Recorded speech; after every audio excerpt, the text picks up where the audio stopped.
The dream that wasn't just a dream.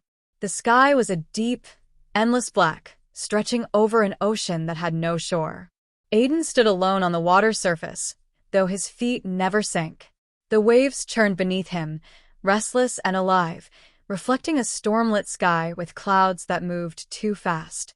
In the distance, beyond the mist, an island loomed, its jagged cliffs reaching toward the heavens like the ribs of something ancient and dead. But the ruins atop those cliffs weren't lifeless.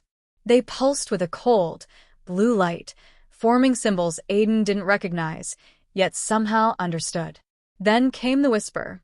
A voice, neither near nor far, neither male nor female, slipped through the storm like a breath against his ear. Come home. The words sent a shudder through his soul, as if some long-buried part of him remembered what the rest of him had forgotten. And then, the ocean rose up, forming a giant, twisting hand of water, fingers reaching, clawing, dragging him under. Aiden woke with a gasp, his heart hammering in his chest. The dream. Again. He sat up in bed, rubbing his face, trying to shake the lingering chill from his skin. His bedroom in the new house was dimly lit by the street lamp outside, casting long, sharp shadows across the walls. It had been 3 months since his family moved to Brookhaven, but everything still felt wrong. His room was too neat, like it had never truly been lived in. His belongings were too carefully placed, as if they belonged to someone else. Because this wasn't his home. Not really. He ran a hand through his dark brown hair, his fingers catching in the mess of waves he never bothered to comb. His reflection in the mirror stared back at him, deep-set gray eyes, always tired, always searching for something he couldn't name. Once, his mom used to say he looked like his younger brother, Jake. But Jake was gone now. And Aiden had stopped looking in mirrors for a long time after that. The first day at Brookhaven High. Brookhaven High was the kind of school that looked like it had secrets. Old brick walls, twisting hallways, doors that creaked just a little too much when opened. Even the air smelled different, like rain on old books and something older buried beneath. Aiden kept his head down as he walked through the halls, gripping the strap of his backpack. He wasn't good at talking to people, especially after everything. But they found him anyway. Zoe, Eric and Ollie, his soon-to-be friends. His soon-to-be partners in fate. It started in the library. Aiden had been looking for an excuse to disappear, to sit in some forgotten corner where no one would bother him. But the moment he stepped inside, someone crashed into him, hard. Books went flying.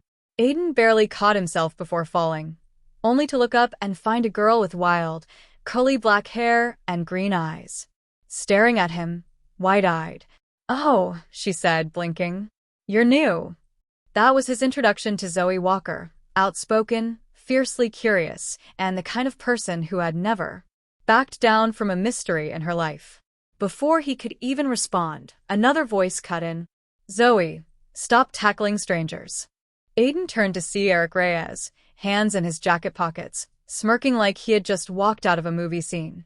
He had a confident, almost reckless energy, the kind of guy who didn't care about rules. "I didn't tackle him," Zoe argued. "I was in motion. He got in the way." Aiden, still on the floor, raised an eyebrow. "Really?" "Absolutely." Eric grinned. "You'll get used to her." A third person arrived a moment later, adjusting his glasses and sighing like this was all too much work. Oliver. Ollie Hayes, the genius, the skeptic, the guy who always knew things he shouldn't. "You're Aiden Carter, right?" Ollie asked. "The new kid." Aiden frowned. "How do you know that?" Ollie tapped the side of his head. "I know everything." "He's lying," Zoe whispered. Ollie sighed. "I know some things." Aiden had meant to make friends that day. But in a matter of minutes, he had 3 of them. And then, everything changed. It happened when Zoe pulled a book off the shelf, an old, dust-covered history book no one had touched in years. Something fell out. A map. Faded, brittle, lined with symbols that didn't belong to any modern language. At the bottom, in ancient lettering, was a single name. Eldrin. Aiden's blood ran cold.